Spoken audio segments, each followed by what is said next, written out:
शुक्लांबरधरं विष्णुं शशिवर्णं चतुर्भुजं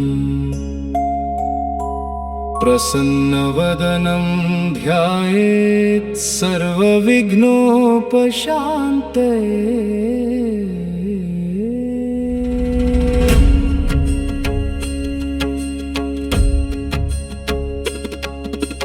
यस्य द्विरदवक्त्राद्या पारिषद्या परः शतं विघ्नं निघ्नन्ति सततं विश्वक्सेनं तमाश्रये।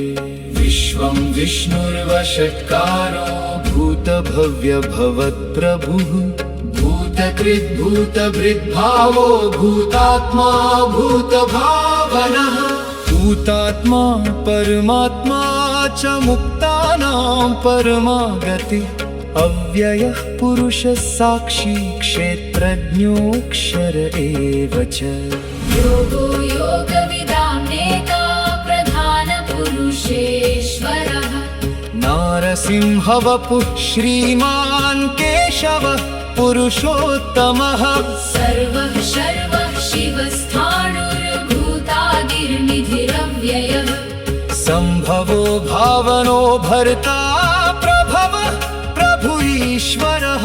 स्वयंभू शम्भुरादित्यः पुष्कराक्षो महास्वनः। अनादिनिधनो धाता विधाता धातुरुत्तमः। अप्रमेयो ऋषिकेशः पद्मनाभोऽमरप्रभुः विश्वकर्मा मनुस्त्वष्टा स्थविष्ठस्थविरो ध्रुवः। अग्राह्यः शाश्वतः कृष्णो लोहिताक्षः प्रतर्दनः। प्रभूतस्त्रिककुब्धामपवित्रं मङ्गलं परम्। ईशानः प्राणदः प्राणो ज्येष्ठः श्रेष्ठः प्रजापतिः। हिरण्यगर्भो भूगर्भो माधवो मधुसूदनः। ईश्वरो विक्रमी धन्वी मेधावी विक्रमः क्रमः। अनुत्तमो दुराधर्षः कृतज्ञः कृतिरात्मवान्। सुरेशः शरणं शर्म विश्वरेताः प्रजाभवः। अहः संवत्सरो व्यालः प्रत्ययः सर्वदर्शनः। अजः सर्वेश्वर सिद्ध सिद्धि सर्वादिरच्युतः। वृषाकपिर्मे आत्मा सर्वयोगविनिसृतः। वसुर्वसुमना सत्यः समात्मा संवितः समः। अमोघः पुण्डरीकाक्षो वृषकर्मा वृषाकृतिः। रुद्रो बहुशिरा बभ्रुर्विश्वयोनि शुचिश्रवा। अमृतः शाश्वतस्थाणुर्वरारोः महातपः। सर्वगः सर्वविद्भानुर्विश्वक्सेनो जनार्दनः। वेदो वेदविदव्यङ्गो वेदाङ्गो वेदवित् कविः। लोकाध्यक्षः सुराध्यक्षो धर्माध्यक्षः कृताकृतः। चतुरात्मा चतुर्व्यूहश्चतुर्दंष्ट्रश्चतुर्भुजः। राजिष्णुर्भोजनं भोक्ता सहिष्णुर्जगदादिजः। अनघो विजयो जेता विश्वयोनिः पुनर्वसुः। उपेन्द्रो वामनः प्रांशुर्मोघः शुचिरूर्जितः। अतीन्द्रः सङ्ग्रहः सर्गो धृतात्मा नियमो यमः। वेद्यः वैद्यः सदा योगी वीरः माधवो मधुः। अतीन्द्रियो महामायो महोत्साहो महाबलः। महाबुद्धिर्महावीर्यो महाशक्तिर्महाद्युतिः। अनिर्देश्य वपुः श्रीमान् मे आत्मा महादृदृक्। महेश्वासो महीभर्ता श्रीनिवासः सतां गतिः। अनिरुद्धः सुरानन्दो गोविन्दो गोविदां पतिः। शुक्लाम्बरधरं विष्णुं शशिवर्णं चतुर्भुजम् प्रसन्नवदनं ध्यायेत् सर्वविघ्नोपशान्तये।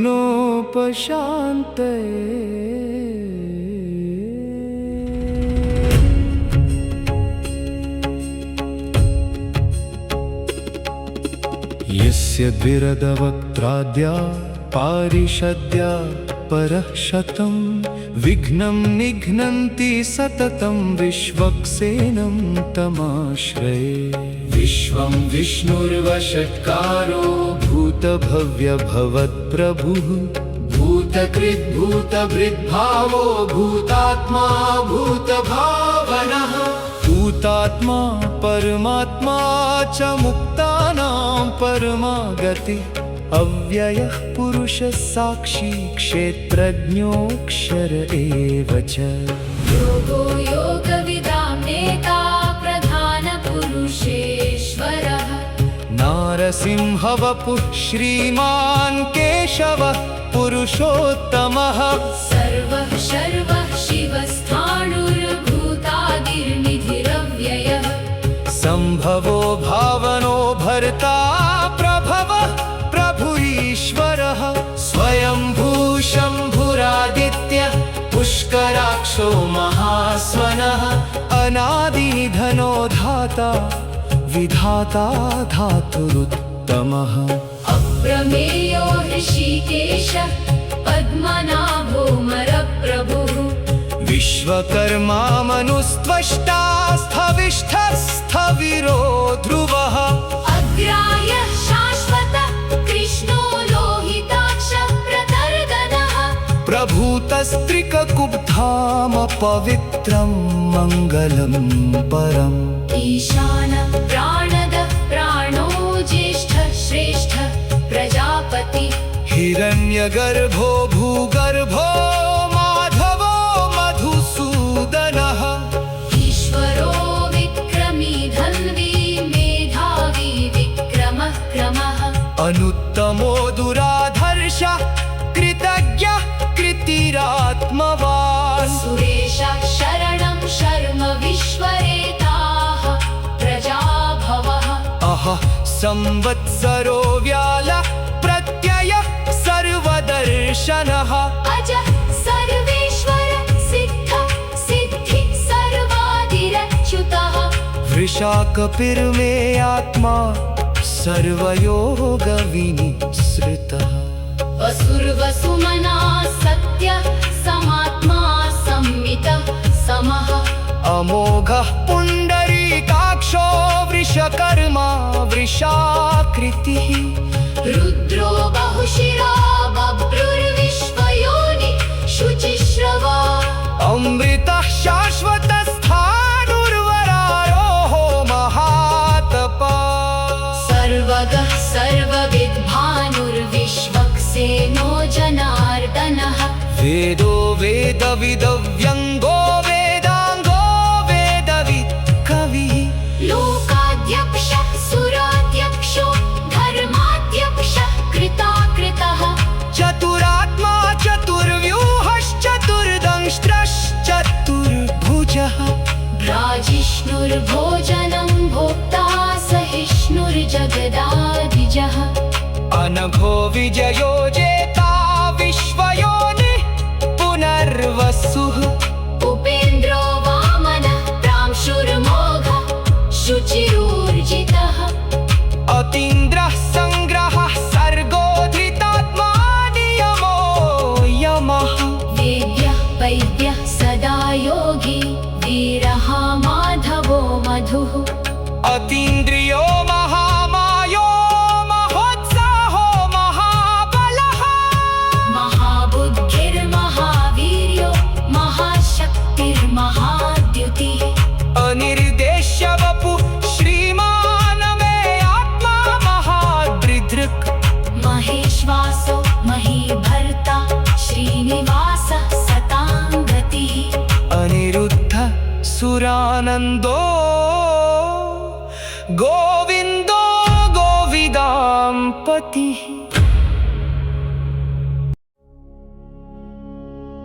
शुक्लाम्बरधरं विष्णुं शशिवर्णं चतुर्भुजम्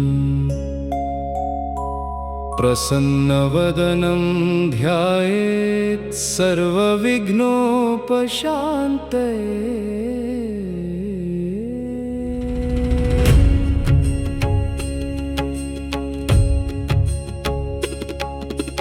यस्य द्विरदवक्त्राद्या पारिषद्या परः शतं विघ्नं निघ्नन्ति सततं विश्वक्सेनं तमाश्रये। विश्वं विष्णुर्वषट्कारो भूतभव्यभवत्प्रभुः भूतकृद्भूतभृद्भावो भूतात्मा भूतभावनः।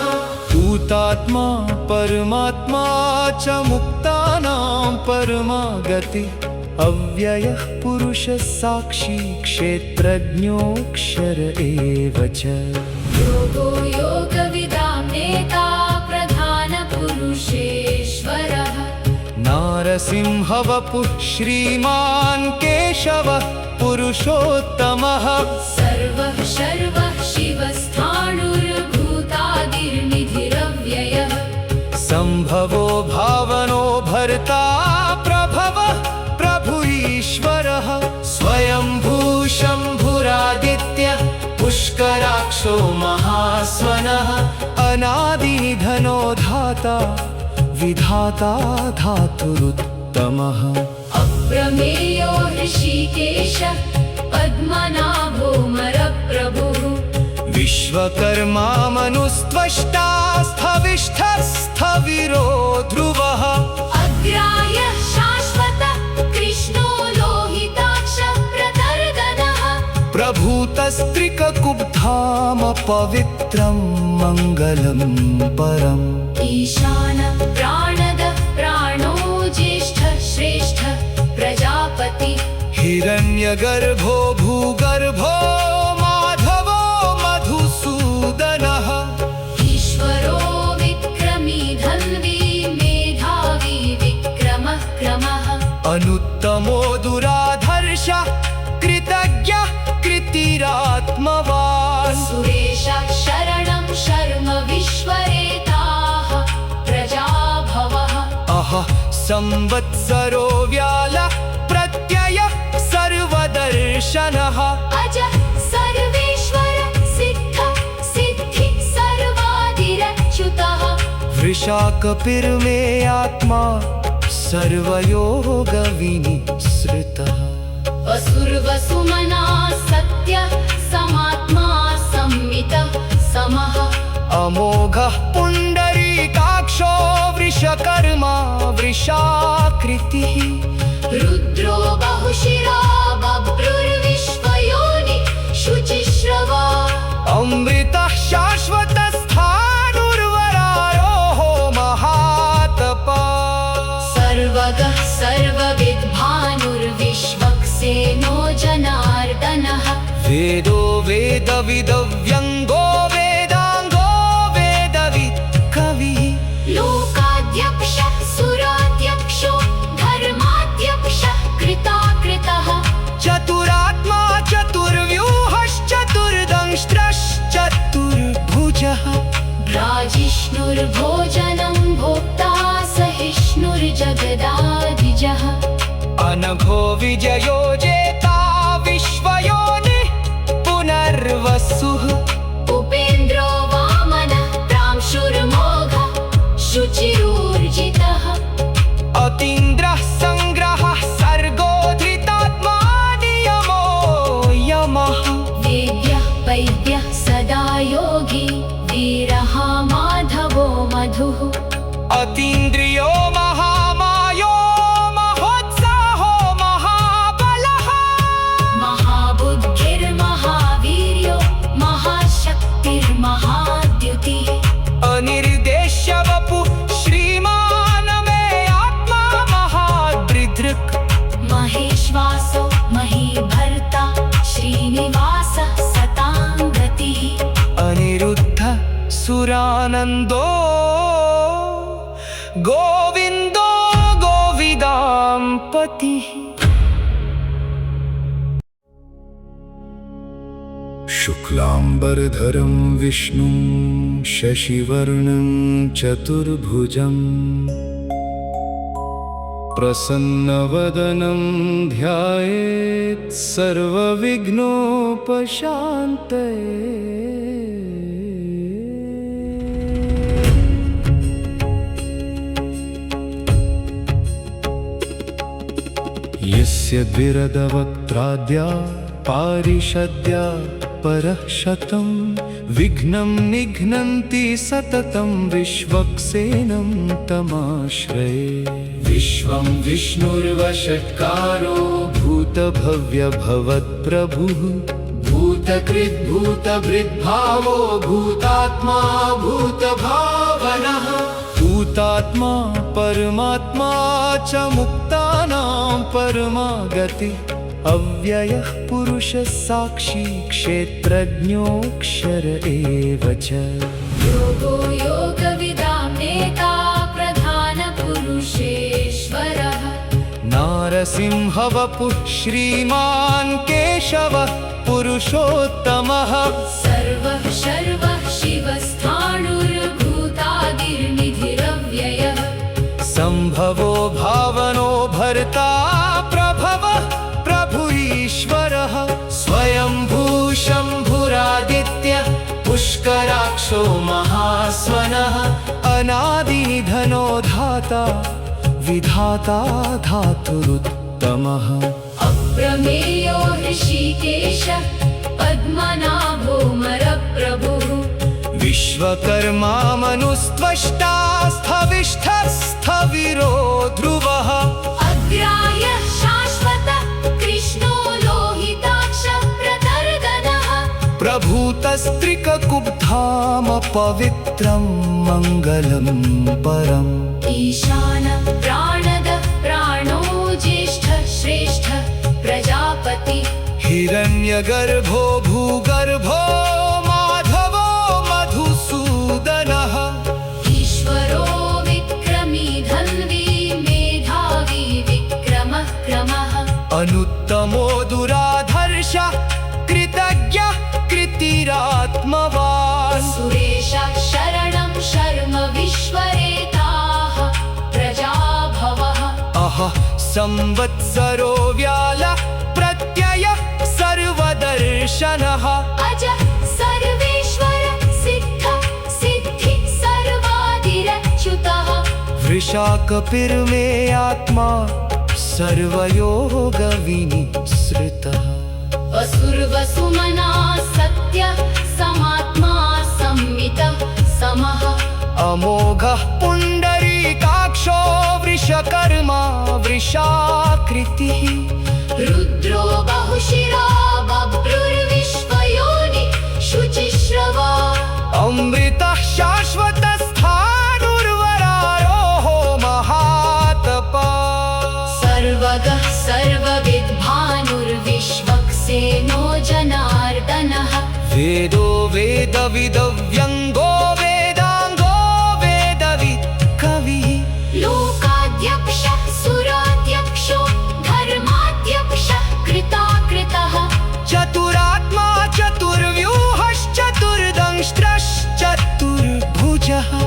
राजिष्णुर्भोजनं भोक्ता सहिष्णुर्जगदाधिजः अनघो विजयो जेता विश्वयोनिः पुनर्वसुः।